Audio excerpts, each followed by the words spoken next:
자본금 영원으로 3,400채 갭투자. 한때 이런 분들이 뭐냐면 마치 일부 뭐 부동산 업계에서 투자의 신으로 투자의 규제, 예. 빌라 왕. 예. 근데 이 양반도 처음부터 전세 사기를 치려고 그랬던 건 아니에요. 왜냐면 전세 가격이 계속 오른다, 집값이 오른다 전제를 한 거죠. 근데 결국은 사기꾼이 돼버린 거죠. 특히 영끌하신 젊은 세대의 갭 투자들은 이거 아까 말씀드린 빌라 왕, 빌라의 신, 그분들이 집값이 계속 올라주고 전세 가격이 올라줬으면 황금알을 낳는 거위가 된 거예요.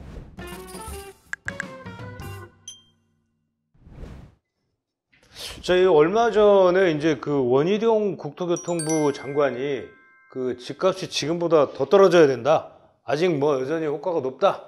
이런 얘기를 하시면서 집값 하락론을 더 부추겼다. 뭐 이렇게 볼 수 있는데, 문제는 지금 이 시장의 전셋값도 이제 같이 동반 하락하면서 소위 얘기하는 이 깡통 전세 논란이 조금 많이 좀 걱정, 우려가 높아지고 있지 않습니까 지금? 네, 그렇죠. 원희룡 장관이 50% 집값 올랐는데 6%밖에 안 떨어졌다. 여전히 집값 높다. 6%가 어디서 나는지 모르겠지만 그래서 그때 나오니까 특히 PIR 말씀을 하셨어요. 예. PIR이 서울이 한 18배 되는데 이거를 10에서 12로 떨어져야 된다. 그러니까 40%는 하락해야 되는 거 아니냐.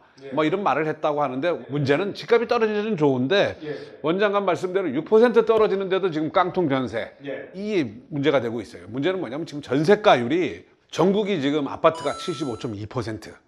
그러니까 한 30% 떨어질 수 있죠. 그러면 깡통 경세가 되는데, 문제는 뭐냐면 연립 다세대 전국적으로 지금 83.4%. 연립 다세대 중에 일부 서울도 이거보다 훨씬 높은 데가 많아요. 그래서 뭐냐면 부동산원 이게 보니까 뭐 거의 90% 되는 데도 많아요.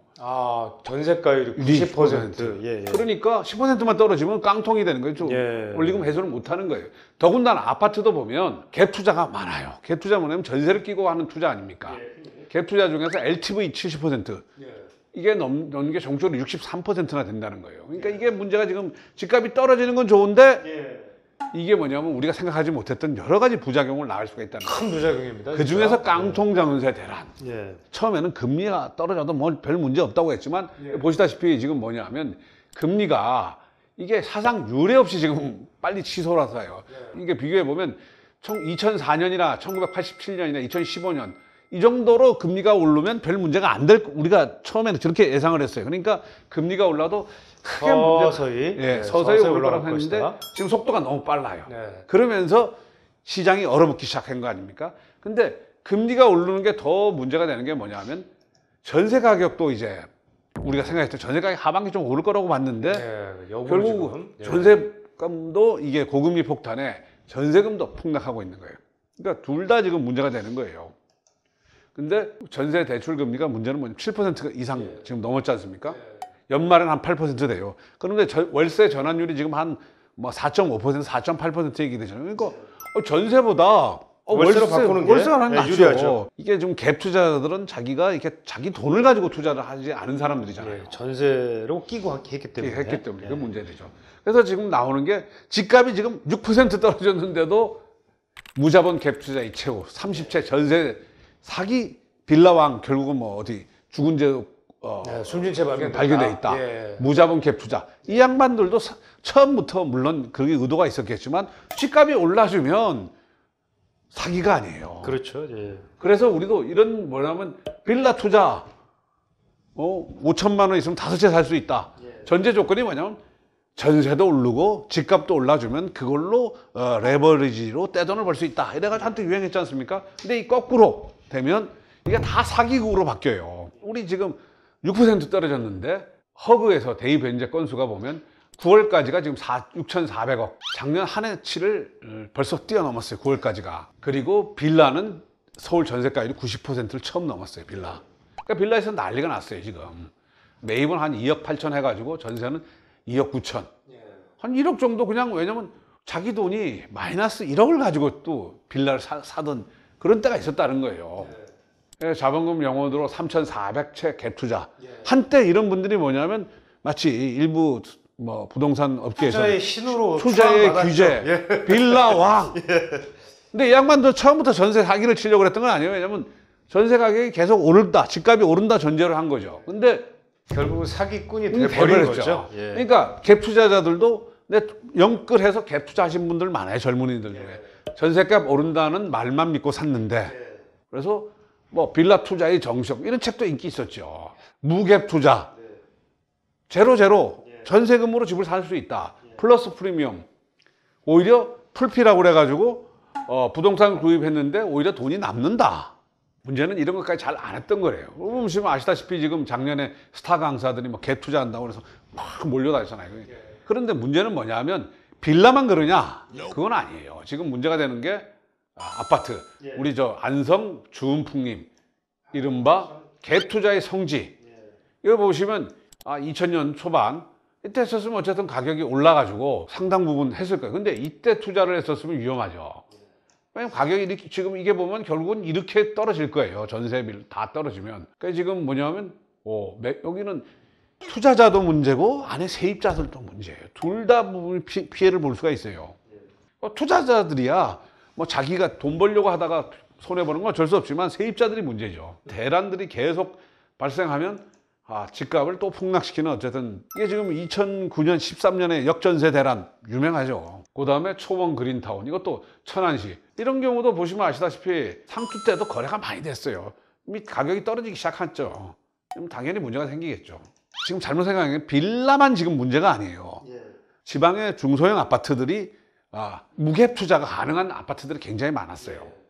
투자자도 문제고 세입자도 문제. 세입자가 더 큰 문제죠. 세입자가 더 큰 문제죠. 이게 문제는 뭐냐면 드디어 이제 강남권에서도 일종의 역재은세 대란의 그 조짐이 보이기 시작했어요. 최근에 이제 미입주 대란, 새 아파트 10집 중에 2집 이상은 빈집 상태다. 전세가 많이 올랐을 때 그 가격을 생각해서 그 전세를 받아서 잔금을 지급하고 뭐 들어가려고 했는데 전세 가격이 확 떨어지니까 이거 대출도 잘 안 되고. 근데 대표적으로 이제 반포의 더샵 반포 리버파크. 물론 이게 도시 생활주택으로 분양가가 워낙 비쌌어요.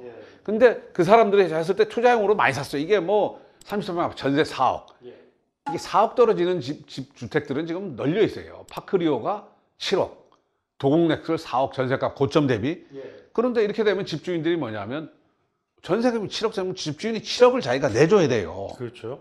도곡넥슬 4억. 근데 이렇게 잘 순환이 안 되면 이게 연쇄적으로 역전세 대란이 확산될 수 있고 집값에도 영향을 줄 수 있다는 거예요. 근데 대표적으로 레미안 신반포 팰리스 같은 경우 이거 굉장히 인기 있는 아파트였잖아요. 이게 불과 3달 전에 전세 18억에 계약이 됐어요. 근데 지금 매물이 얼마나 전세 매물이 12억, 13억. 그러면 합치면 5억 이상. 저렇게 고점에 된 것 같은 경우는 집주인들이 굉장히 이제 어쨌든 일종의 역전세 대란에 빠질 수 있어요. 역전세 대란이 더 확산될 수밖에 없는 게 금리가 지금 어쨌든 올랐기 때문에 전세보다 월세 선호 현상이 굉장히 지금 확산되고 있어요. 그 다음에 집값 하락세로 전세 보증금 반환 우려, 아까 얘기했지만 깡통변호사 반환금 보장 못 받는다. 이런 것들이 이제 우려가 증가하고 실제 그런 보도도 많이 나오다 보니까 월세가 낮다. 월세가 낮다. 왜냐하면 전세했다가 괜히 못 받으면 어떡하냐. 그렇죠. 그래서 월세를 일부 보증금을 물론 반전세 형태겠지만 대부분 반전세죠. 반전세 형태로. 역전세란 깡통주택 속출 심화. 그래서 집값 하락, 역전세란의 악순환. 이게 대표적으로 옛날에 2012년, 13년 그때 나타났던 현상 아닙니까? 그렇죠. 그때는 금리가 좀 떨어지고 뭐 이랬는데 지금 금리 폭등기이기 때문에 내년에부터 금리가 다시 하락한다 이런 전망도 있기는 하지만 지금 알 수 없어요. 금리 한번 오르기 시작하면 2, 3년 간다는 거 아니에요. 그러니까 그런 부분에서 보면 우리 지금 뭐 집값 떨어져서 좋다.